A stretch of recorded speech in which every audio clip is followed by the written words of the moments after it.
Hello, ഞാൻ ലാസ്റ്റായിട്ട് ഉണ്ടാക്കിയിട്ടുണ്ടായിരുന്ന paint palette ഇന്ന് ഞാൻ പെയിൻറ്റ് അടിക്കാൻ പോകും കേട്ടോ. അപ്പോൾ എന്താ വെച്ചാൽ 2 ദിവസം വെച്ചിട്ടുണ്ടായിരുന്നു ഡ്രൈ ആവാൻ വേണ്ടിയിട്ട്. അങ്ങനെ അത് ഡ്രൈ ആയി കിട്ടിയിട്ടുണ്ട്. അപ്പോൾ ഞാൻ ആദ്യം ഫസ്റ്റ് വൈറ്റ് കോട്ട് അടിച്ചെടുക്കുന്നുണ്ട്. പിന്നെ അതൊന്ന് ഡ്രൈ ആയതിന് ശേഷം സെക്കൻഡ് കോട്ടും അടിച്ചെടുക്കുന്നുണ്ട് കേട്ടോ. എന്നാലൊരു ഫിനിഷിംഗ് ലുക്ക് കിട്ടുന്നുണ്ടാവുള്ളൂ. അങ്ങനെ ഫസ്റ്റ് കോട്ട് അടിച്ചിട്ട് കുറച്ച് നേരം ഉണങ്ങാൻ വേണ്ടി വെക്കണം. എന്നിട്ട് സെക്കൻഡ് കോട്ട് അടിച്ചു കൊടുക്കുക കേട്ടോ. അപ്പോൾ നല്ല രസമുണ്ടാവും കാണാൻ വേണ്ടിയിട്ട്. അങ്ങനെ സെക്കൻഡ് കോട്ട് ഞാൻ അടിച്ചു കൊടുത്തിട്ടുണ്ട്.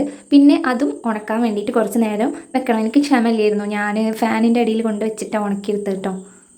അങ്ങനെ ഞാൻ ഭയങ്കര ആവേശത്തിൽ ബ്രഷൊക്കെ എടുത്ത് വന്നിട്ടുണ്ടായിരുന്നു കുറച്ച് ഡിസൈൻ ചെയ്യാമെന്നും പറഞ്ഞിട്ട്. അങ്ങനെ ചെറുതായിട്ട് കൊളായോ എന്നൊരു സംശയമുണ്ട്. സംഭവം ലീഫ് പോലെ ചെയ്തെടുത്തതാണ്, കുറച്ച് ലീഫ് അധികമായിപ്പോയി. പക്ഷേ കുഴപ്പമില്ല, അങ്ങനെ ഞാൻ അഡ്ജസ്റ്റ് ചെയ്തിട്ടുണ്ടായിരുന്നു വരച്ച് കഴിഞ്ഞപ്പോൾ. വലിയ കുഴപ്പമില്ലാത്ത രീതി. അപ്പോൾ ഞാൻ പിന്നെ മാറ്റാനൊന്നും പോയില്ല. പിന്നെ കുറച്ച് ഫ്ലവേഴ്സ് വരച്ചെടുക്കാനുണ്ടായിരുന്നു. അപ്പോൾ ഞാൻ റെഡും വൈറ്റും കൂടി ചെയ്തെടുക്കാമെന്ന് വിചാരിച്ചു. അങ്ങനെ പെറ്റൽസൊക്കെ ആദ്യം റെഡി ആക്കിയിട്ട് പിന്നെ സെൻറ്ററിലുള്ള ഡോട്ട് ഇട്ട് കൊടുക്കാമെന്നാണ് ഞാൻ വിചാരിച്ചിട്ടുണ്ടായിരുന്നു. അപ്പോൾ അവിടെ ആയിട്ട് കുറച്ച് പൂക്കളൊക്കെ വരച്ചെടുത്തിട്ടുണ്ടായിരുന്നു കേട്ടോ. ഈ പൂക്കൾ ഭയങ്കര സിമ്പിളാണ്, ഏത് ചെറിയ കുട്ടികൾക്ക് വേണമെങ്കിലും വരച്ചെടുക്കാൻ പറ്റും. അങ്ങനെ ഇതാ ഇത്ര സെറ്റൊക്കെ കൊടുത്തിട്ടുണ്ട്. അപ്പോൾ ഇനി നമുക്ക് ലീഫൊക്കെ വരച്ചെടുക്കണം. 3 ലീഫ് വീതം എല്ലാ പൂക്കൾക്കും അങ്ങനെ വരച്ചു കൊടുത്തിട്ടുണ്ട് കേട്ടോ. വരക്കാൻ അറിയാത്തവർക്ക് പോലും ഇത് വരച്ചെടുക്കാൻ പറ്റും, അത്രയ്ക്ക് സിമ്പിളാണ്. സ്കൂളിലൊക്കെ പഠിക്കുന്ന സമയത്ത് ഞാൻ അത്യാവശ്യമൊക്കെ വരച്ചിട്ടുണ്ടായിരുന്നു. പിന്നെ എനിക്ക് എന്താ പറ്റിയെന്ന് എനിക്ക് ഓർമ്മയില്ല. ഇപ്പോൾ ഭയങ്കരമായിട്ട് മോശമായിരിക്കുന്നു ഡ്രോയിങ്ങൊക്കെ. പിന്നെ അത് കഴിഞ്ഞിട്ട് ഞാൻ വാർണിഷ് ഇല്ലാത്തതുകൊണ്ട് ഫെവിക്കോളാണ് അടിച്ചു കൊടുത്തിട്ടുണ്ടായിരുന്നത്. അപ്പോൾ ചെറുതായിട്ട് തിളങ്ങുന്നൊക്കെ ഉണ്ട്.